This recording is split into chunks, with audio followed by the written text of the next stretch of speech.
Edward scolded the twins severely, but told Gordon it served him right. Gordon was furious. A few days later, some enthusiasts came. On their last afternoon, they went to the China Clay Works. Edward found it hard to start the heavy train.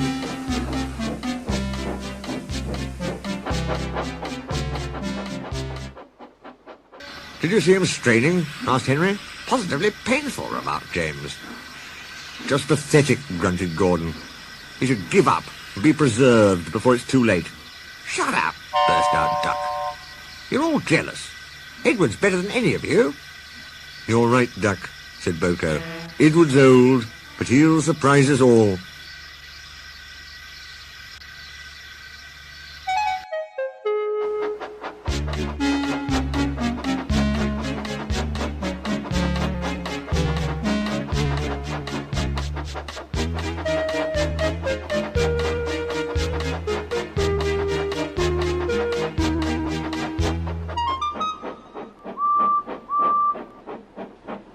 Bill and Ben were delighted with their visitors.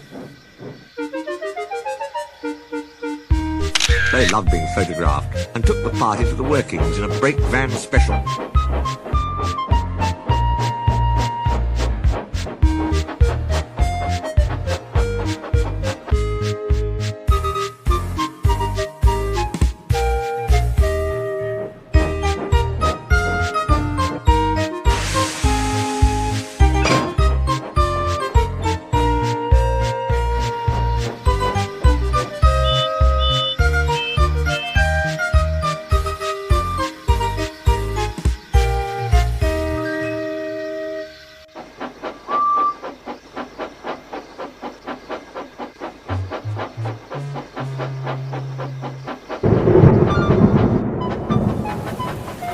On the way home, however, the weather changed.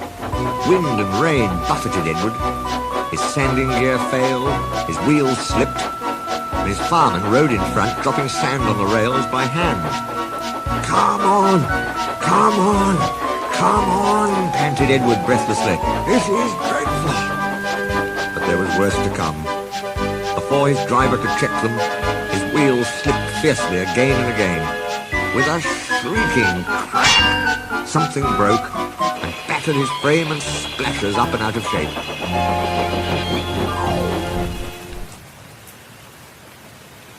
The passengers gathered round while the crew inspected the damage. Repairs took some time. "One of your crank pins broke, Edward," said his driver at last. "We've taken your side rods off.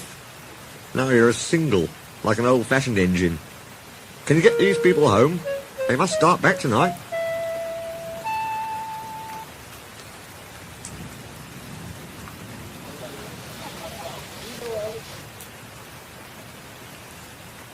"I'll try, sir," promised Edward. They backed down to where the line was more nearly level.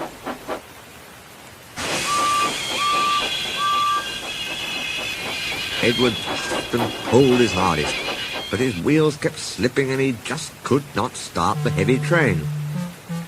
The passengers were getting anxious. Driver, fireman and guard went along the train, making adjustments between the coaches. "We've loosened the couplings, Edward," they said. "Now you can pick your coaches up one by one, just as you do with trucks."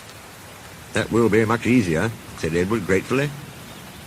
So, with the fireman sanding carefully in front, the driver gently opened the regulator. "Come on," puffed Edward. He moved cautiously forward, ready to take the strain as his tender coupling tightened against the weight of the first coach. The first coach moving helped to start the second helped the third, and so on down the train. "I've done it! I've done it!" puffed Edward, his wheels spinning with excitement. "Steady, boy," warned his driver, skillfully checking the wheel slip. "Well done, boy! You've got 'em! You've got 'em!" And he listened happily to Edward's steady beat as he forged slowly but surely up the hill. The passengers were thrilled. Most had their heads out of the windows. They waved and shouted, cheering Edward on.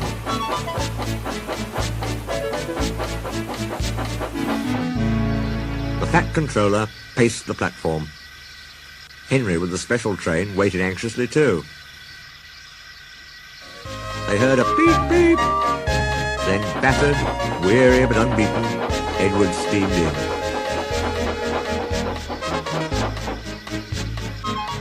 The fat controller stepped angrily forward. He pointed to the clock. The excited passengers swept him aside. They cheered Edward, his driver and fireman to the echo before rushing off to get in Henry's train. Henry steamed away to another storm of cheers, but not before everyone knew Edward's story. Edward went thankfully to the shed, while Duck and Boko saw to it that he was left in peace. Gordon and James remained respectfully silent. The fat controller asked Boko to look after Edward's line while he was being mended. Boko was pleased. He worked well, and now they run it together. Bill and Ben still tease him, but Boko doesn't mind. He lives at Edward's station, but is welcome anywhere, for he is now one of the family. Donald and Douglas were the last to accept him, but he often helps with their goods trains. And the other day they were heard to remark, "But a diesel! Yon Buku's nae such a bad sort of engine." That, from the Caledonian twins, is high praise indeed.